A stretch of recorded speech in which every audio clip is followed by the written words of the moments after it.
Welcome to nomadic भूत। क्या आपने छलावा के बारे में सुना है? उत्तराखंड के एक सुदूर गांव खिरसू की यह घटना है, जहां हर साल सर्दियों में बर्फबारी के साथ कुछ अजीब और भयानक घटनाएं घटती हैं। गांव वाले इन्हें छलावा कहते हैं, एक ऐसा प्रेत जो इंसानों का रूप धारण करके उन्हें धोखा देता है और फिर गायब हो जाता है। आयुष, एक युवा फोटोग्राफर जो नैनीताल से था, अपने डॉक्यूमेंट्री प्रोजेक्ट के लिए खिरसू गांव आता है। गांव के बुजुर्ग उसे चेतावनी देते हैं, रात के समय अकेले जंगल में मत जाना, यहां छलावा घूमता है, इंसान बनकर बुलाता है, लेकिन जो उसके पास जाता है वापस नहीं आता।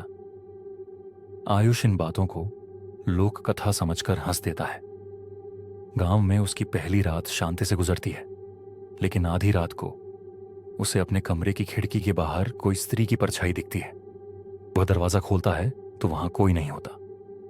दूर पेड़ों के पास से एक धीमी आवाज आती है, आयुष। उसका नाम सुनकर वह चौंक जाता है। वह बाहर जाता है, लेकिन ठंडी हवा के अलावा कुछ नहीं मिलता। अगले दिन वह गांव के कुछ लोगों से पूछता है तो एक बूढ़ी औरत बताती है, छलावा अक्सर वही चेहरा बनाता है जिससे तुम जुड़ाव महसूस करते हो, मां, दोस्त, प्रेमिका। फिर धीरे धीरे वो तुम्हें पागल कर देता है। आयुष इसे अंधविश्वास मानता है, लेकिन अब उसे रात होते ही अजीब दृश्य दिखने लगते हैं। उसकी मृत दादी, बचपन का दोस्त और कभी कभी तो खुद उसकी शक्ल। तीसरी रात, उस दिन वह अकेला जंगल में शूटिंग करने चला जाता है। शाम ढलने लगती है और ठंडी हवा चलने लगती है।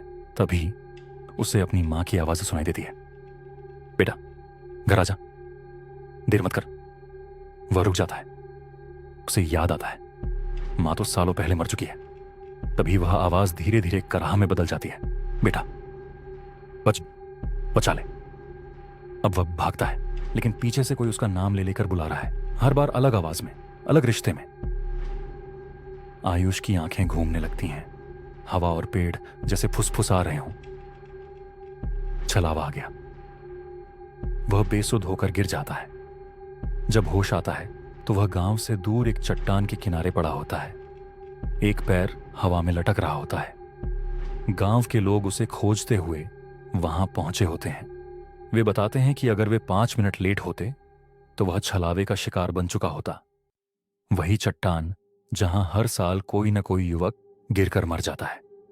आयुष गांव छोड़ देता है, लेकिन आज भी जब वह सोने की कोशिश करता है तो नींद से पहले कोई फुसफुसाहट कानों में गूंजती है। आयुष, क्या वह बच गया या छलावा अब भी उसके साथ है? कहानी से जुड़ा रहस्य। गांव के बुजुर्ग मानते हैं कि यह कोई आत्मा नहीं, बल्कि एक दूसरे आयाम की ऊर्जा है जो इंसानों की भावनाओं का इस्तेमाल करके उनके मन में प्रवेश करती है। ऐसी ही रोचक कहानियों को सुनने के लिए नोमेड